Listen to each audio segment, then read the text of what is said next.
mar walba oo aad wanaajiso malahaaga noloshaadu way wanaagsanaan.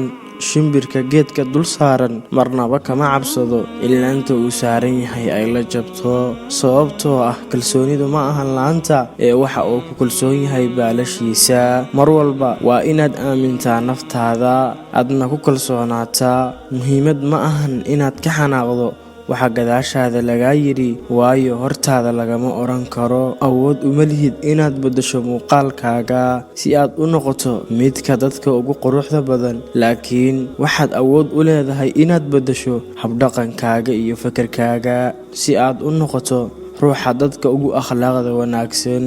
ha isku mashquulin, hana ka fakarin gafafkii aad gashay, waayo berri waa fursad aad ku sixi karto jaaniskii aad ku lumisay. noloshu way waaye badan tahay markii aad garwaaqsato xaqiiqada fudud ee ah inaysan fursad laba jeer hal mar ku soo marayn. haddaba ka faa'iidayso fursad walba oo ku soo martaa. waayaha adduun intaad joogto waxaad arkay wax kaa yaabiya, balse xaqiiqada dhabta ah waa inaad noloshaada marnaba ka hamidhigin, marnaba ha ka walwalin haddii ay ku soo wajahaan caqabadaha nolosha, waayo dhib walba waxaa ka dambeeya farxad, waana inaad ka barataa cashar. insha allah waa inoo muuqaalkeena muuqaalka xiga.